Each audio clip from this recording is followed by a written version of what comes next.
Hi and hello, hopefully आप सब better होगे।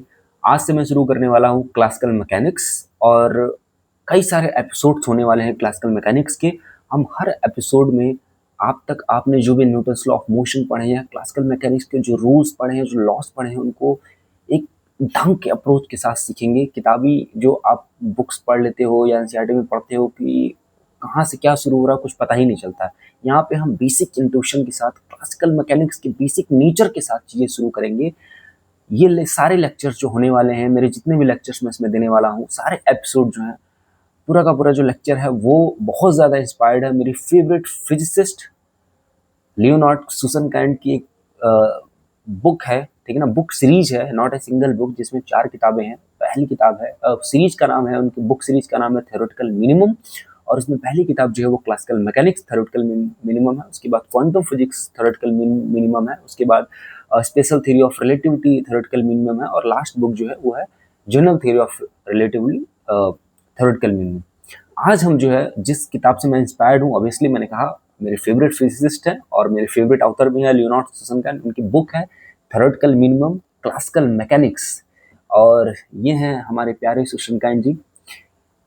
इन्हीं से इंस्पायर्ड होकर, इस बुक से इंस्पायर्ड होकर के और बेसिक एनसीईआरटी से इंस्पायर्ड होकर के मैं ये लेक्चर्स जो है मैंने डिजाइन किया है, और हम उसी से चलेंगे। अगर आपका गोल है रिवीजन करना या आपका गोल है फॉर्मूला रटना, तो ये लेक्चर्स आपके लिए नहीं होने वाले हैं, क्योंकि ये लेक्चर्स कंप्लीटली जो है उनके लिए है जिनको बहुत ज़्यादा फिजिक्स से या साइंस से प्यार है और वो समझना चाहते हैं चीज़ों को एक नए ढंग से, एक नए तरीके से। तो again thanks to this man, जिन्होंने मुझे बहुत मदद की क्लासिकल मैकेनिक्स को एक नए तरह से समझने में, वो इंट्यूशन डेवलप करने में मेरे अंदर फिजिक्स के लिए, जो कि मेरे अंदर इतना सारी बुक्स पढ़ने के बावजूद भी नहीं हो पाया। ऑब्वियस सी बात है, इस बुक में मैं बहुत सारी इसकी चीज़ें नहीं इंक्लूड करने वाला हूँ। कुछ चीज़ें मैं ड्रॉप करूँगा क्योंकि मैंने उसे प्लान किया है कि मैं फर्दर कभी उसे इंक्लूड करूँगा। बट अभी मेरे जो टारगेट स्टूडेंट्स हैं वो 11th-12th के हैं, तो इसलिए मैं इस बुक के बेसिस पे, या जो क्लासिकल मैकेनिक्स का जो मैंने सोचा है पढ़ाने का, वो उन बच्चों के लिए है जो 11th-12th में है, ठीक है ना, जिनको फिजिक्स को समझना है या समझने में दिक्कत होती है। वो बच्चे मेरे टारगेट हैं इस लेक्चर के लिए। इस बुक में ऐसी बहुत सारी चीज़ें हैं जो आफ्टर 12th है, तो मैं उसे नहीं इंक्लूड कर रहा हूँ। फर्दर जो अगर मैं भविष्य में बनाता हूँ तो डेफिनेटली उसमें बताऊँगा। बट यहाँ पे मेरा फोकस पूरा होगा कि एनसीईआरटी लेवल या सीबीएसई लेवल का जो सिलेबस है फिजिक्स का, उसी को लेके चलेंगे, बट एक नए अप्रोच के साथ, बेसिक इंट्रोडक्शन के साथ। तो शुरू करते हैं क्लासिकल मैकेनिक्स में। क्या होता है क्लासिकल मैकेनिक्स? ठीक है, फिजिक्स जो है बेसिकली 2 पार्ट्स में डिवाइड किया गया है, एक क्लासिकल मैकेनिक्स, एक क्वांटम फिजिक्स या क्वांटम मैकेनिक्स हम उसे कह सकते हैं। हम क्वांटम मैकेनिक्स ऑब्वियसली पढ़ने वाले नहीं है, लेकिन आप क्वांटम मैकेनिक्स पढ़ते हैं, और मैं आपको यहाँ वही बताने वाला हूँ कि आप 11th में कहाँ कहाँ क्वांटम मैकेनिक्स पढ़ेंगे without using word quantum mechanics. But quantum mechanics आप पढ़ते हो और आपको पता भी नहीं चलता है। और इस साल तो क्वांटम मैकेनिक्स से क्वेश्चन भी आया था, ठीक है ना, एनसीईआरटी नीट 2026 में क्वेश्चन भी आया था वेव फंक्शन का। वेव फंक्शन वाला जो आप स्ट्रक्चर ऑफ एटम में पढ़ते हो लास्ट पैराग्राफ, वो वेव फंक्शन जो है वो पार्ट है क्वांटम मैकेनिक्स का, वो पार्ट नहीं है क्लासिकल फिजिक्स का या क्लासिकल मैकेनिक्स का। तो ठीक है, पहले हम शुरू करते हैं कि ये होता क्या है क्लासिकल मैकेनिक्स। तो बेसिकली जो फिजिक्स है, फिजिक्स के को दो, जो इसके लॉज हैं उनको 2 पार्ट्स में बांटा गया है। इन लॉज के जो ग्रुप है उनको 2 पार्ट्स में बांटा गया है। एक क्लासिकल मैकेनिक्स को, एक क्लासिकल मैकेनिक्स, और दूसरा है क्वांटम मैकेनिक्स। क्लासिकल मैकेनिक्स जो है बेसिकली, क्लासिकल मैकेनिक्स जो होता है वो सब एटॉमिक पार्टिकल्स के बाहर के जितने भी सेट ऑफ रूल्स हैं उनको हम क्लासिकल मैकेनिक्स कहते हैं, जो मैक्रोस्कोपिक लेवल को एक्सप्लेन करता है। Set of rules, set of rules that explain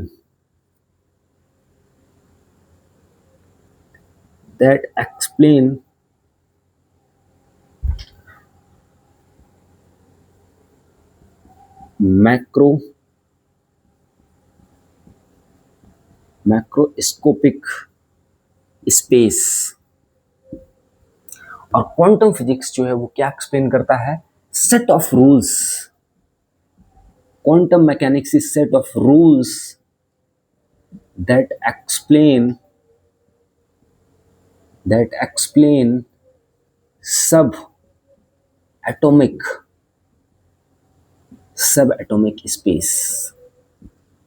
obvious सी बात है, हम यहाँ पे क्वांटम मैकेनिक्स नहीं पढ़ने वाले हैं, बट मैं कुछ कुछ बातें बताऊंगा क्वांटम मैकेनिक्स की to differentiate classical mechanics from quantum mechanics. But ये लेक्चर जो है वो डेडिकेटेड क्लासिकल मैकेनिक्स को, तो obviously we are not going to include quantum mechanics. तो बस आपको ये समझना है, quantum mechanics are set of rules that explain subatomic particles. इसीलिए जब आप एनसीईआरटी में वेव फंक्शन पढ़ते हो तो wave function is a part of quantum mechanics, because that one thing which is known as psi, या psi function आप पढ़ते हो, वेव फंक्शन पढ़ते हो, या वेव फंक्शन स्क्वायर पढ़ते हो जो कि प्रोबेबिलिटी डेंसिटी बताता है इलेक्ट्रॉन्स का किसी भी ऑर्बिटल के अंदर, that's the part of quantum mechanics, that's not the part of classical mechanics.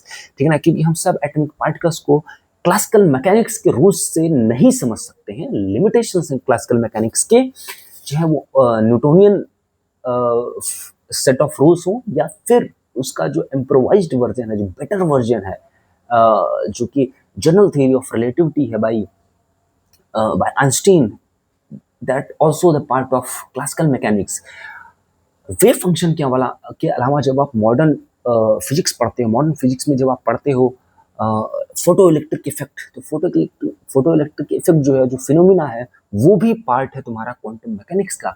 जो आप बोर स्ट्रक्चर ऑफ मैटम पढ़ते हैं वो भी पार्ट है क्वांटम मैकेनिक्स का। इसीलिए मैंने कहा कि आप क्वांटम मैकेनिक्स पढ़ तो रहे हो बिना क्वांटम मैकेनिक्स वर्ड यूज किए, तो आपको लगता है क्वांटम मैकेनिक्स कोई बहुत बड़ी चीज़ है जो आप जाकर के फ्यूचर में या फर्दर आफ्टर ग्रेजुएशन या ग्रेजुएशन में पढ़ोगे। नहीं, आप इंट्रोड्यूस हो चुके हो क्वांटम मैकेनिक्स से, बट वहाँ पे हमें क्वांटम मैकेनिक्स अलग से बोल के नहीं पढ़ाया जाता है। तो ठीक है, हम उसे रफ करते हैं और फिर समझते हैं क्या क्लासिकल मैकेनिक्स है।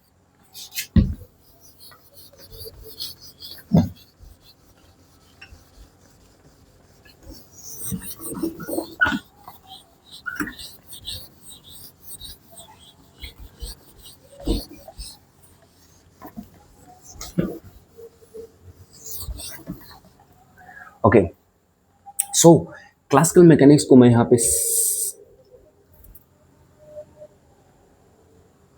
जस्ट मुझे एक सेकंड दीजिए। सो क्लासिकल मैकेनिक्स का जो डेफिनेशन है आपको पहले वो समझना होगा, वो कैरेक्टर समझना होगा, तब आप उन रूल्स को और जो फॉर्मूलाज पढ़ते हो आप समझ पाओगे कि उनकी लिमिटेशंस क्या हैं और वो क्यों क्वांटम मैकेनिक्स में काम नहीं करते। इसलिए क्लासिकल मैकेनिक्स का नेचर समझना। और जब आप भी क्लासिकल मैकेनिक्स की बात की जा रही तो आप समझो, whenever I am saying classical mechanics, that I am talking about set of rules, all those rules that are explaining every phenomena that is happening around you. ठीक है ना, सारे फोर्सेस, सारे एनर्जी जो इन्वॉल्व हो रहा है, उन सब के लिए जितने भी रूल्स हमारे पास हैं, उन सभी के रूल्स के सेट को हम क्या कहते हैं, क्लासिकल मैकेनिक्स कहते हैं। और उन सभी जो सेट ऑफ रूल्स हैं, उनकी कुछ कैरेक्टर्स हैं, उनकी कुछ लिमिटेशंस हैं, आपको उन्हें समझना होगा, और तब आप जान पाओगे क्यों वो रूल्स जो होते हैं वो काम नहीं कर पाते हैं आपके क्वांटम मैकेनिक्स में। आपने पढ़ा होगा कि बोर साहब ने जब स्ट्रक्चर ऑफ एटम दिया और उन्होंने देखा कि इलेक्ट्रॉन जो है वो ऑर्बिटल्स में मूव कर रहे हैं और वो एनर्जी रेडिएट करके न्यूक्लियस में नहीं गिर जा रहे हैं, दैट्स बिकॉज इससे पहले जब उन्होंने सोचा था कि जब उन्होंने स्ट्रक्चर ऑफ एटम दिया तो उन्होंने कहा कि अगर इलेक्ट्रॉन न्यूक्लियस के किनारे किनारे चक्कर काट रहा है तो अकॉर्डिंग टू क्लासिकल मैकेनिक्स उसको धीरे धीरे एनर्जी रेडिएट करके और अपना एनर्जी लॉस्ट कर देगा और एक टाइम बाद न्यूक्लियस में गिर जाएगा, ड्रॉप हो जाएगा। Why? Because of classical mechanics. But experiments में देखा गया कि क्लासिकल मैकेनिक्स के जितने भी रूल्स हैं, जितने सेट ऑफ रूल्स हैं, आपने जितने भी क्लासिकल मैकेनिक्स की एनर्जी के लिए या फोर्सेस के लिए जो कुछ भी पढ़ा है, उसमें से मोस्ट ऑफ द चीज़ें काम नहीं करती हैं, वो एक्सप्लेन नहीं कर पा रहे थे क्वांटम मैकेनिक्स को। बट क्लासिकल मैकेनिक्स बड़ी चीज़ों को आफ्टर एटम या मॉलिक्यूल के लेवल की बात करें, मॉलिक्यूल लेवल पर जो चीज़ें होती हैं और उसके बाद जितने भी मॉलिक्यूल्स बड़े होकर कंपाउंड्स बनाते हैं या जो मैटर बनाता है, बड़े लेवल पे चीज़ों को एक्सप्लेन कर रहा है। बट क्लासिकल मैकेनिक्स एक्सप्लेन नहीं कर पा रहा है इसको, जब भी हम एटम के अंदर एंटर कर रहे हैं, स्ट्रक्चर ऑफ एटम को एक्सप्लेन नहीं कर पा रहा है, उसके अंदर पाए जाने वाले जितने भी सब एटमिक पार्टिकल्स ढूंढे जा रहे हैं, ठीक है ना, चाहे वो इलेक्ट्रॉन, प्रोटॉन, न्यूट्रॉन हो, फिर क्वार्क्स हो, और ये तो जू ऑफ पार्टिकल्स है। आपको लगता है कि इलेक्ट्रॉन, प्रोटॉन, न्यूट्रॉन ही इसमें पाए जाते हैं, नहीं, क्वार्क्स हैं, फिर बहुत सारे डिफरेंट बोसॉन्स हैं, फर्मियॉन्स हैं जो पाए जाते हैं, ठीक है ना। तो उन सब चीज़ों को एक्सप्लेन नहीं कर पा रहा था क्लासिकल मैकेनिक्स। तो देर नहीं करते हैं, बेसिकली व्हाट इज हैपनिंग, पहले लेक्चर में ये चीज़ें होती हैं तो सच में बहुत बुरा लगता है। ओके, सो क्लासिकल मैकेनिक्स कर क्या रहा है? क्लासिकल मैकेनिक्स कहता है, क्लासिकल मैकेनिक्स के जो रूल्स हैं, सेट ऑफ रूल्स हैं, set of all rules that are deterministic in nature, that are deterministic, मैं बताता हूं क्या है डिटर्मिनिस्टिक, रिवर्सिबल,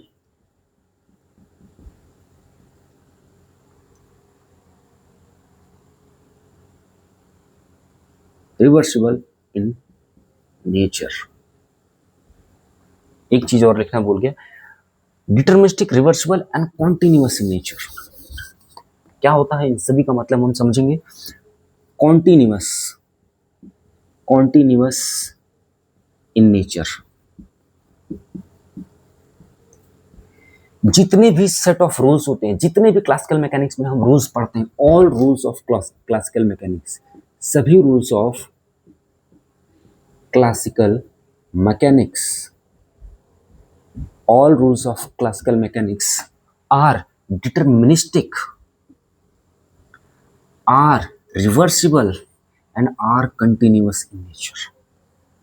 इसको ध्यान से समझते हैं और ध्यान से सुनना है आपको। When I'm saying all rules are deterministic in nature and all are reversible and continuous in nature, इन तीनों बातों को समझना बहुत जरूरी है। पहली बात, when I'm saying deterministic, that means अगर एक पॉइंट ऑफ टाइम पे एक सिस्टम, कोई भी सिस्टम है जिसको आप ऑब्जर्व कर रहे हो, जिस पे आप काम कर रहे हो, उस पॉइंट पे अगर आपको उसके बारे में सारी जानकारी पता है तो आप फ्यूचर पॉइंट आउट कर सकते हो, आप समझ सकते हो कि फ्यूचर में क्या होने वाला है। उदाहरण के तौर पे आपने न्यूटन्स इक्वेशंस ऑफ मोशन पढ़ेंगे, b = u + at, ठीक है ना, b² = a² + 2as, आपने इसमें पढ़ा होगा। आपको अगर इनिशियल वेलोसिटी पता है, आपको उसकी इनिशियल कंडीशंस पता है, आपको इनिशियल वेलोसिटी पता है, आपको उसका एक्सेलरेशन क्या है, या फिर उसको आपका उसका डिस्प्लेसमेंट पता है, आपको उसका बेसिक चीज़ें पता है, तो आप उसका फाइनल वेलोसिटी जान सकते हो। ये बहुत छोटा सा एग्जांपल है।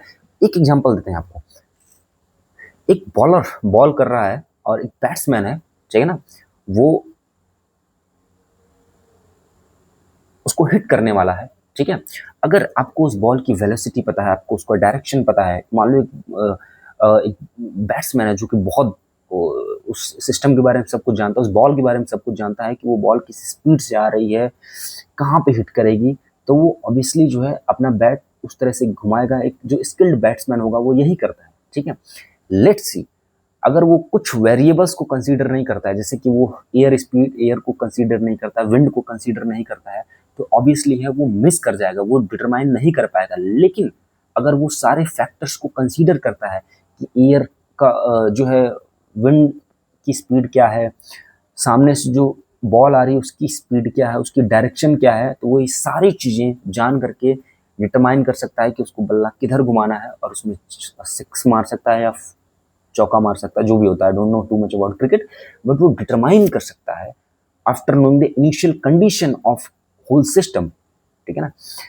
अगर वो डिटरमाइन नहीं कर पा रहा है, इसका मतलब ये है कि उससे कोई ना कोई फैक्टर छूट गया जिसको हम अननोन वेरिएबल बोल देते हैं, एंड वो इसलिए नहीं डिटरमाइन कर पाया है क्योंकि वो उन वेरिएबल्स को इंक्लूड नहीं किया, उसने उन वेरिएबल्स को इंक्लूड नहीं किया। जैसे मैंने एग्जांपल दिया, जब बॉलर फेंक रहा है वो सब कुछ जान रहा है, ठीक है, लेकिन उसने अगर विंड को कंसीडर नहीं किया तो हो सकता है कि वो सही से डिटरमाइन ना कर पाए और उससे बॉल मिस हो जाए। बहुत और अच्छा एग्जांपल देता हूँ, आपको पता है, चलिए ये तो बैट्समैन हो गया या क्रिकेट की बात होगी, इसमें इतनी ज़्यादा ये तो प्रैक्टिस की बात होती है, इसमें बहुत ज़्यादा वो चीज़ें नहीं देखता। ऑब्वियसली बैट्समैन यहाँ बैठ करके वो इंक्लूड नहीं करेगा स्पीड क्या है, फलाना ठिकाना क्या है, वो तो उसकी प्रैक्टिस पे अपने आप इंट्यूशन उसके अंदर डेवलप हो जाता है। लेकिन आपको पता है स्नाइपर्स के बगल में एक और बंदा होता है जो कि यही सब चीज़ें देखता है। स्नाइपर ऑब्वियसली स्किल्ड होता है, उसको पता है कि मेरे जो बुलेट है उसकी स्पीड क्या है, मेरा टारगेट कहाँ पे है, उसको सारा इनिशियल कंडीशंस मालूम है, सब कुछ। इवन उसके साथ बैठा हुआ जो स्पॉटर होता है वो डिस्टेंस भी बता देता है कि कितने डिस्टेंस पे टारगेट है, उसको सारे इनिशियल कंडीशंस पता होते हैं। उसके बाद वो कैलकुलेट करता है अपने दिमाग में, और अब तो बहुत सारे क्लासिकल मैकेनिक्स के रूल्स को यूज करके बहुत सारे स्नाइपर्स के लिए बहुत सारे ऐसी मशीन्स आ गई हैं, ऐसे कैलकुलेटिव डिवाइस आ गए हैं जो बहुत कुछ कैलकुलेट करके बता देते हैं on the basis of initial condition. Spotter जो होता है वो बैठ करके क्या देखता है, विंड की स्पीड भी देखता है कि विंड की स्पीड क्या है, इवन देखता है कि मॉइस्चर क्या है, एयर की ह्यूमिडिटी क्या, बहुत सारी फैक्टर्स देखे जाते हैं। उसके बेसिस पे एक स्नाइपर डिटरमाइन कर पाता है कि मैं हिट कर पाऊंगा या नहीं कर पाऊंगा। लेट्स सी वो हिट नहीं कर पाता है, इसका मतलब ये है कि उससे कोई ना कोई वेरिएबल चूक गया है या कोई ना कोई फैक्टर वो इंक्लूड नहीं कर पाया है। So that's the meaning of deterministic. Knowing initial condition you are able to know the future. And what do you mean by reversible? Reversible का मतलब ये है कि अगर हमें आज का अभी का इनिशियल कंडीशंस मालूम है on the basis of mechanic classical mechanics laws, हम जान सकते हैं कि वो पास्ट में कहा था। हमें इनिशियल पोजीशन पता है, उसकी इनिशियल वेलोसिटी पता है, सॉरी उसकी करंट वेलोसिटी पता है, उसका एक्सेलरेशन पता है, तो हम डिटरमाइन कर सकते हैं कि वो पहले कहाँ पे था, उसकी पहले क्या कंडीशन थी। ये सारी चीज़ें जो होती हैं वो क्लासिकल मैकेनिक्स के रूल में होती हैं कि अगर हमें इनिशियल कंडीशन पता है तो हम उसे रिवर्स कर सकते हैं और पीछे की वैल्यूज़ को भी जान सकते हैं। So that's why classical mechanics के सारे रूल्स जो होते हैं वो डिटर्मिनिस्टिक होते हैं। We can predict future and we can reverse, we can know past on the basis of all those rules that are included in classical mechanics. And then third one is important, which is saying classical mechanics के rule जो होते हैं वो deterministic होते हैं। अब ये important है, आपको मैंने बताया why they are deterministic, why they are reversible, and what do mean by continuous. Let's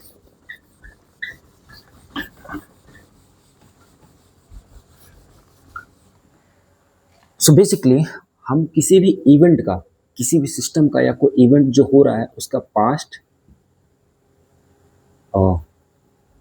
उसका प्रेजेंट और फ्यूचर और उसका पास्ट जान सकते हैं with this collection of rules. जब हम प्रेजेंट स्टेट को नोइंग फ्यूचर जानते हैं तो हम बोलते हैं डिटर्मिनिस्टिक नेचर है क्लासिकल मैकेनिक्स का। जब हम प्रेजेंट स्टेट, जो प्रेजेंट स्टेट को अगर समझते हैं, उसकी क्या वैल्यूज हैं, उसके सारे हमें वेरिएबल्स उसके पता है, तो हम उसके पास्ट को भी समझ सकते हैं। But when I am saying classical mechanics is continuous, तो उसका मतलब ये है कि वो क्लासिकल मैकेनिक्स जो होता है वो स्पेस और टाइम को ध्यान में रख करके, स्पेस और टाइम को ध्यान में रख करके लॉज बनाए गए हैं। स्पेस को हम कैसे मेजर करते हैं, 3 कोऑर्डिनेट एक्स वाई जेड के फॉर्म में, एक्स वाई एंड जेड के फॉर्म में, और टाइम टी के फॉर्म में। अब देखिएगा, बेसिकली टाइम जो होता है वो भी कॉन्टिन्यूअस होता है। मतलब आप ऐसे सोचो कि आपका हर सेकंड जो बीत रहा है, आप हर 1 second, 2 second, 3 second, 4 second, 5 second बोलते हो, क्योंकि हमारे जो सेंसेज हैं, हमारा जो टाइम को सेंस करने के लिए जो हमारा ब्रेन इवॉल्व हुआ है, वो टाइम को कॉन्टिन्यूअसली सेंस नहीं कर सकता है। हम बहुत ज़्यादा अगर कुछ सेंस कर सकते हैं तो हम सेकंड को सेंस कर सकते हैं, सेकंड से नीचे सेंस करना हमारे लिए पॉसिबल नहीं है। बट टाइम होता कॉन्टिन्यूअस है। हम उसको कॉन्टिन्यूअस का मतलब ऐसा नहीं कि टाइम 1 सेकंड से डायरेक्ट 2 सेकंड हो रहा है, 3 सेकंड हो रहा है, 4 सेकंड नहीं। 1 सेकंड और 2 सेकंड के बीच में भी टाइम है, जिसको हम नैनो सेकंड बोलेंगे। फिर और भी नीचे चलते जाओगे, और भी नीचे चलते जाओगे। अब जितना भी टाइम को तोड़ते चले जाओगे, टाइम कॉन्टिन्यूअस ही रहेगा। टाइम ऐसा नहीं है कि एक इस पॉइंट पे टाइम है, फिर इस पॉइंट पे टाइम है, नहीं। Time is continuous, time is A continuous event, ठीक है ना। इवेंट का टाइम जो है वो एक कॉन्टिन्यूअस पार्ट है। टाइम ऐसे नहीं हो रहा कि डिस्क्रीट फॉर्म में जा रहा है कि यहाँ से टाइम, ये टाइम, ये टाइम, ऐसा नहीं है। कॉन्टिन्यूअस टाइम जो है वो कॉन्टिन्यूअस है। इसी तरह से स्पेस भी हमारा कॉन्टिन्यूअस है। स्पेस हमारा कॉन्टिन्यूअस है। अगर हम स्पेस देखें तो हमारा एक्स वाई जेड जो है, ठीक है ना, एक्स वाई जेड जो है, इसमें हर पॉइंट हम पॉइंट कंसीडर करते हैं, but actually it is continuous. ऐसा नहीं कि यहाँ पे है, यहाँ पे नहीं है, यहाँ पे नहीं है, यहाँ है, यहाँ नहीं है, ठीक है। Space is continuous, so time is continuous. So हमारा जो स्पेस टाइम है वो कॉन्टिन्यूअस है, इसलिए क्लासिकल मैकेनिक्स भी जो होता है वो कॉन्टिन्यूअस होता है। अब हम जो हमारे फॉर्मूले होते हैं, ठीक है ना, उदाहरण के तौर पे आपको एग्जांपल देते हैं। फिर से मैं एक सिंपल सा एग्जांपल देता हूँ। b equal to u plus a t, आप एक बेसिक फॉर्मूला पढ़ते हो। इसमें टाइम हम जो होता है डिस्क्रीट कंसीडर करते हैं, बट कंसीडर हो डिस्क्रीट होता नहीं है टाइम, टाइम होता कॉन्टिन्यूस है, बट अकॉर्डिंग ये सारे क्लासिकल मैकेनिक्स बने किसके लिए, हमारी अंडरस्टैंडिंग को डेवलप करने के लिए बने। तो हम यहाँ पे टाइम को डिस्क्रीट लेते हैं कि हम 1 सेकंड, 2 सेकंड, 3 सेकंड ले रहे हैं, बट ऐसा नहीं कि आप क्लासिकल मैकेनिक्स का यूज करके 1-2 सेकंड के बीच में वैल्यूज नहीं निकाल सकते हो, आप निकाल सकते हो, आप नैनो सेकंड्स का भी निकाल सकते हो, आप माइक्रो सेकंड्स का भी निकाल सकते हो, आप जितने छोटे लेवल पे टाइम को समझ सकते हो उन सभी का उस नैनो सेकंड पे क्या इवेंट हो रहा है या स्टेट क्या, एक सिस्टम का स्टेट उस नैनो सेकंड पे क्या है वो भी आप समझ सकते हो इन सभी फॉर्मूले से, जो भी क्लासिकल मैकेनिक्स के फॉर्मूलेस पढ़ोगे। बट चूंकि हमारा दिमाग, again I am saying, our brain is not able to sense time as a continuous flow, आप नहीं समझ सकते हो टाइम का, आप टाइम को डिस्क्रीट फॉर्म में ही देख सकते हो, आप ज़्यादा से ज़्यादा 1 second, 2 second, 3 second, nano second आप नहीं सेंस कर सकते हो, आप माइक्रो सेकंड नहीं सेंस कर सकते हो। बट हम स्पेस को भी हम बहुत ज़्यादा ऐसा नहीं होता है कि हम जिस पाथ पे चल रहे हैं हम हमेशा एक के बाद एक पाथ रखते हैं, हालांकि हम स्पेस को ज़्यादा कॉन्टिन्यूसली सेंस कर सकते हैं, बट अगेन आप हमेशा देखोगे दो चीज़ के बीच में कुछ ना कुछ अमाउंट ऑफ गैप रह जाएगा। तो चूंकि हम बहुत स्पेस जो है उसको आप और भी ज़्यादा जूम करते जाओगे तो ऑब्वियसली बात है हमेशा गैप मौजूद रहेगा, but still we are able to sense space more continuous than time. तो time is not discrete, but हम उसको डिस्क्रीट लेते हैं। अब डिस्क्रीट का मतलब क्या होता है, इसीलिए बोलते हैं क्लासिकल मैकेनिक्स के rules are continuous, reversible, discrete and deterministic and continuous. Why continuous, जबकि क्वांटम मैकेनिक्स में चीज़ें कॉन्टिन्यूस नहीं होती हैं, क्वांटम मैकेनिक्स के अंदर जो होती हैं चीज़ें डिस्क्रीट होती हैं, उसकी मोस्ट ऑफ द वैल्यूज, सारी वैल्यूज जो होती हैं आप जो भी फॉर्मूले पढ़ोगे वो कैसे होती हैं, नॉन डिटर्मिनिस्टिक होती हैं। आप करंट स्टेट को जान के फ्यूचर का स्टेट नहीं समझ सकते, या फ्यूचर के स्टेट से आपको जरूरी नहीं कि जो करंट स्टेट से आपने फ्यूचर स्टेट प्रेडिक्ट किया और फ्यूचर स्टेट से आप पीछे जाओगे तो आपको सेम स्टेट, सिस्टम का सेम स्टेट नहीं मिलेगा, डिफरेंट स्टेट मिल सकता है। इसलिए quantum mechanics is non deterministic, हालांकि और कॉन्टिन्यूस नहीं होता है, वो डिस्क्रीट होता है। क्या चीज़ डिस्क्रीट होता है? Quantum mechanics. डिस्क्रीट को हम लोग स्ट्रोबोस्कोपिक भी बोलते हैं, यानी हम बोल सकते हैं क्वांटम मैकेनिक्स की जो वैल्यूज होते हैं, जो क्वांटिटीज होती हैं वो स्ट्रोबोस्कोपिक होती हैं, यानी डिस्क्रीट होती हैं। जैसे कि आपने जब क्लास 12 का जब चैप्टर पढ़ोगे, आप पहला चैप्टर है इलेक्ट्रिक चार्ज, तो आपने पढ़ा होगा charges are not continuous, charges are discrete, quantized. जब कहते हैं आप क्वांटाइज्ड हैं चीज़ें, दैट मीन डिस्क्रीट, इसका मतलब वो स्ट्रोबोस्कोपिक है। जो क्वांटिटी होती है चार्जेस की वो कॉन्टिन्यूस नहीं होती है, वो कैसी होती है? स्ट्रोबोस्कोपिक होती है, डिस्क्रीट होती है या क्वांटाइज्ड होती है। ठीक है, उसे आगे समझेंगे, बट यहाँ पे हमने बेसिक क्लासिकल मैकेनिक्स का नेचर समझने की कोशिश की। अब हम समझते हैं क्लासिकल मैकेनिक्स में दो बड़ी चीज़ें, दो बड़े नाम, उन दो बड़े नाम और उनके नाम और काम को थोड़ा समझने की कोशिश करते हैं। क्लासिकल मैकेनिक्स को समझने के लिए जो हमारा ब्रह्मांड है उसको हम दो फॉर्म में समझते हैं। हमारा जो ब्रह्मांड है उसको हम स्पेस टाइम बोलते हैं। स्पेस और टाइम अलग अलग नहीं है, हालांकि आप क्लासिकल मैकेनिक्स में दो तरह की चीज़ें पढ़ोगे, एक न्यूटोनियन, न्यूटन भाई साहब ने रूल्स दिए थे, न्यूटोनियन मैकेनिक्स पढ़ोगे, फिर आइंस्टाइन मैकेनिक्स पढ़ोगे। आप आइंस्टीन ने जो काम दिए थे, आइंस्टीन ने, क्या डिफरेंस है इनके क्लासिकल मैकेनिक्स में और इनके क्लासिकल मैकेनिक्स में, आज हम ये समझने की कोशिश करेंगे। हमने न्यूटन जो थे वो स्पेस और टाइम को अलग अलग कंसीडर करते थे। उनका मानना था space is a different thing और time is a different thing. उनका मानना था कि स्पेस तो रिलेटिव है बट टाइम रिलेटिव नहीं, टाइम एब्सोल्यूट है। क्या कहने का मतलब है कि टाइम एब्सोल्यूट है? न्यूटन का कहना यह था कि कोई किसी भी रेफरेंस फ्रेम में हो, कोई स्पेस में हो, एक घड़ी, सेम घड़ी है, सेम कैजो की F91W पहन रखी है मैंने और मेरे एक दोस्त ने पहन रखी है F91W, सेम F91W, और हम दोनों ने अपनी घड़ी दोनों मैच कर ली टाइम 0 पे, और उसके बाद मैं अर्थ पे रह गया और वो चला गया स्पेस में। ठीक है, तो according to Newton time absolute है। एब्सोल्यूट होने का मतलब क्या है कि मेरी घड़ी में भी किसी भी पॉइंट पे, किसी भी मोमेंट पे हम दोनों अपनी घड़ी मैच करते हैं तो हम दोनों की घड़ी में सेम टाइम बता रहा होगा। ये कहा न्यूटन ने कि टाइम एब्सोल्यूट है, यानी कोई कहीं पे भी हो, किसी भी रेफरेंस फ्रेम में हो, स्पेस में कहीं भी हो, डज नॉट मैटर, कहीं पे ग्रेविटी कुछ भी हो, कुछ भी हो, टाइम इज एब्सोल्यूट। 10 लोग हैं, घड़ी मैच करके गए हैं, सेम घड़ी उन लोगों ने मैच किया है कि सेम टाइम पे मैच कर लिया, उसके बाद वो 10 लोग गए, किसी मोमेंट ऑफ टाइम पे आप उनका टाइम एक साथ जब चेक करोगे तो टाइम जो है वो आएगा आपका एब्सोल्यूट ही आएगा, मतलब सेम टाइम आएगा। लेकिन बाद में बहुत सारे एक्सपेरिमेंट हुए तो ऐसा पता चला कि भाई ये सब ऐसा नहीं है। इवन आप अर्थ से बाहर जाते ही, आप अर्थ के ऑर्बिट में जब ग्रेविटी से दूर जाओगे, अर्थ की ग्रेविटी से दूर जाओगे, स्पेस से बाहर जाओगे, वहीं पे आपका time same moment of time पे कुछ और टाइम बताएगा। सुनने में बड़ा अजीब लगता है, हमारी कॉमन सेंस को ट्रिगर करता है ये चीज, ऐसा कैसे हो सकता है? बट थिंग इज, ऐसा होता है। एंड साइंस आपको कभी ये नहीं बताता है कि चीजें कैसे होती हैं, सॉरी, चीजें क्यों होती हैं, चीजें कैसी होती हैं। हम मान लेते हैं, हम प्रिज्यूम कर लेते हैं, ये प्रिजम्पशंस हैं। हम ये इस चीज में नहीं पढ़ते हैं कि चीजें क्यों हो रही हैं, हम इस चीज में पीछे पड़ते हैं कि चीजें कैसे हो रही हैं। अगर कोई चीज हो रहा है तो पहले उसको मानना पड़ेगा कि हाँ हो रहा है, क्योंकि हमें वो दिख रहा है वो हो रहा है। This thing is happening, that means कि वो एग्जिस्ट करता है नेचर में। उसी को ध्यान में रख के हमें अपने लॉज बनाने हैं। ये देखा गया कि नहीं, टाइम अलग अलग जो है वो अलग अलग टाइम शो होता है। तो आइंस्टीन भाई साहब ने कहा कि time is not relative, space is also not relative. अलग अलग रेफरेंस फ्रेम में किसी के लिए अलग अलग है भाई। कोई चीज़ किसी के लिए 10 किलोमीटर है, कोई किसी चीज़ के लिए 5 किलोमीटर है, ठीक है ना। आप एक पॉइंट ऑफ स्पेस पे यहाँ से दूसरी जगह पे हैं, वो 10 किलोमीटर पे हो, लेकिन आप उसके क्लोज हो तो आप 5 किलोमीटर पे हो। मान लो ये कोई प्लेस ए है, और ये कोई प्लेस बी है, और ये कोई प्लेस सी है। अब समझो स्पेस और टाइम को न्यूटन के पॉइंट ऑफ व्यू से और आइंस्टीन के पॉइंट ऑफ व्यू से, ठीक है। मैं इसे इधर थोड़ा बनाता हूँ। मान लेते हैं कोई प्लेस ए है, ये कोई प्लेस बी है, और ये कोई प्लेस सी है।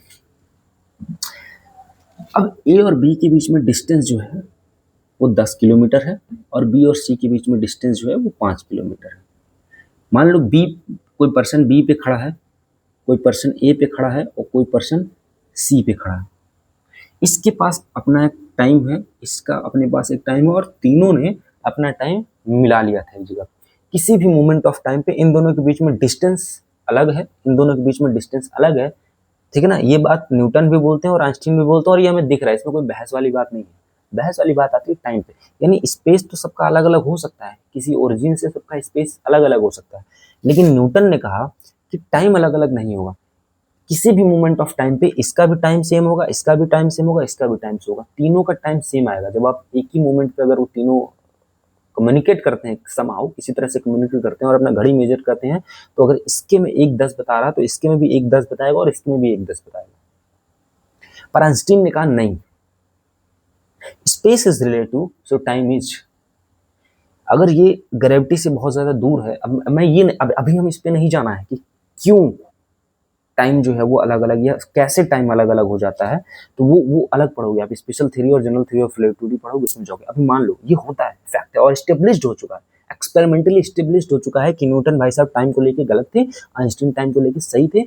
ये स्टेब्लिश्ड हो चुका है, एक्सपेरिमेंटली स्टेब्लिश्ड हो चुका है। तो इसमें हमको इसमें नहीं पढ़ना है कि बहस कैसे क्यों होता है, कैसे होता है, आप ये समझोगे। लेकिन अगेन वो इस लेक्चर के स्कोप में नहीं है, आप उसको फर्दर लेक्चर्स में समझेंगे। इस लेक्चर में हमें ये बात समझना है कि आइंस्टीन के और न्यूटन के बीच में क्या डिफरेंसेस थे। न्यूटन टाइम को एब्सोल्यूट मानते थे, पर आइंस्टीन टाइम को एब्सोल्यूट नहीं मानते थे। क्यों? क्योंकि न्यूटन की बहुत सारे फिनोमेना को न्यूटन एक्सप्लेन नहीं कर पा रहे थे, बट आइंस्टीन का जो टाइम को एब्सोल्यूट मानना वाला नहीं मानने का था कि टाइम, उन्होंने कहा, आइंस्टीन ने कहा टाइम रिलेटिव है, इन्होंने बोला टाइम एब्सोल्यूट है। टाइम को एब्सोल्यूट मान के ये बहुत सारी चीजों को एक्सप्लेन नहीं कर पा रहे थे, जो कि एक्सप्लेन कर दे रहे थे आइंस्टीन। और आइंस्टीन का क्यों इतना नाम है, और आइंस्टीन का जो स्पेशल थ्योरी है, जनरल थ्योरी ऑफ रिलेटिविटी है, वो इतना फेमस क्यों है? क्योंकि उसने बहुत सारे प्रेडिक्शंस किए हैं, और वो प्रेडिक्शंस फर्दर फ्यूचर में एस्टेब्लिश्ड हुए। उनमें एक सबसे फेमस है ब्लैक होल। न्यूटन क्या नहीं एक्सप्लेन कर पा रहे थे? न्यूटन ग्रेविटेशनल लेंसिंग नहीं एक्सप्लेन कर पा रहे थे। न्यूटन बहुत सारी चीजों को एक्सप्लेन नहीं कर पा रहे थे, बट आइंस्टीन बहुत सारी चीजों को एक्सप्लेन कर रहे थे। आइंस्टीन की जो थ्योरी थी, जनरल थ्योरी और स्पेशल थ्योरी ऑफ रिलेटिविटी, वो बहुत सारे फिनोमेना को सिर्फ एक्सप्लेन ही नहीं कर रही थी, उसने ऐसे बहुत सारी चीजें प्रेडिक्ट की जो उस समय इम्पॉसिबल लग रहा था, लेकिन फर्दर ढूंढा गया। जैसे black hole, black hole is predicted by Einstein theory of general theory of relativity, जो कि बाद में सच निकली। तो यहाँ पे हमें इस बहस में नहीं पढ़ना कि time wise time is relative, time is relative, it is established experimentally, it is established. आपके जो सैटेलाइट घूम रहे हैं अर्थ के ऑर्बिट में, वहां पे सेम उनके जब सैटेलाइट्स को भेजा जाता है तो अर्थ पे जो वॉचेज रहती हैं उनसे मैच करके भेजा जाता है, बट वहां पे जाने के बाद वो सेकंड्स का वेरिएशन शो करते हैं।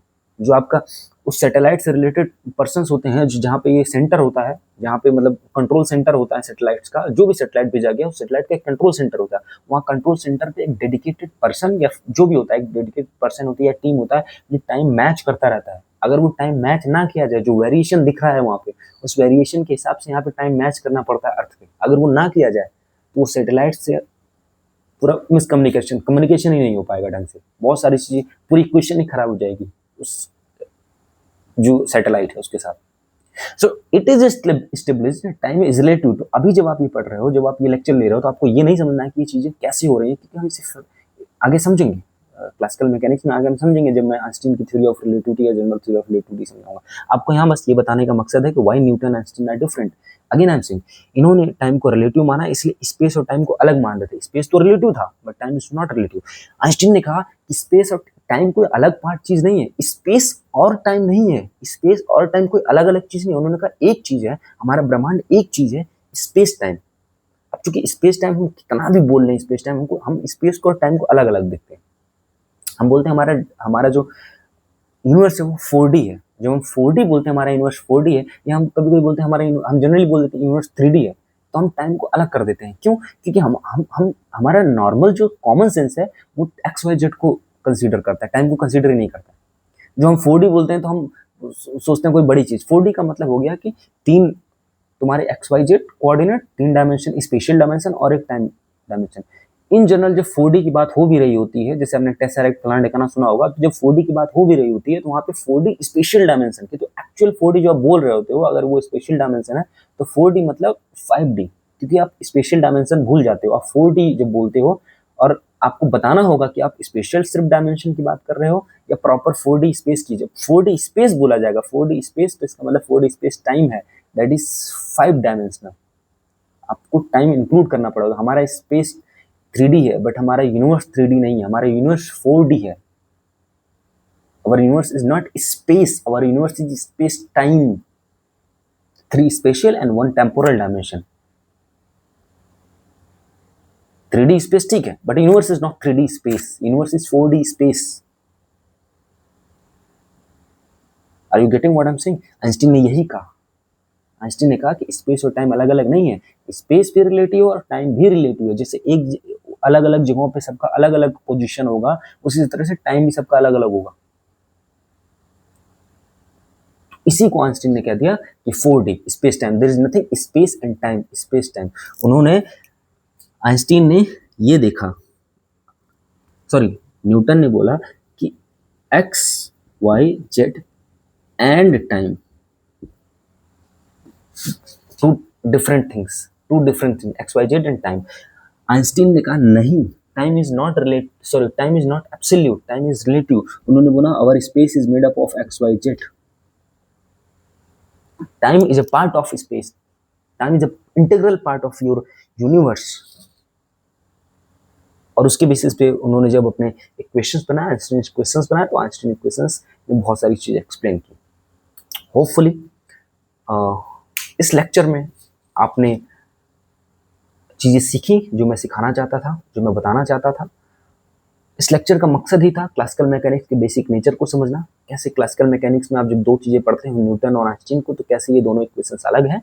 फर्दर हम पढ़ेंगे रेफरेंस फ्रेम को। नेक्स्ट लेक्चर में हम रेफरेंस फ्रेम पढ़ेंगे, हम पढ़ेंगे फोर्सेस के बारे में, हम पढ़ेंगे न्यूटन्स लॉ ऑफ इक्वेशंस को, और हम पढ़ेंगे न्यूटन्स लॉ ऑफ इक्वेशंस में मास क्या है। और मास के बारे में अब तक आपने जो इनर्शिया पढ़ा है, आपने बस उसको पढ़ा है, नहीं समझ में आया ढंग से, मैं जानता हूँ, ठीक है।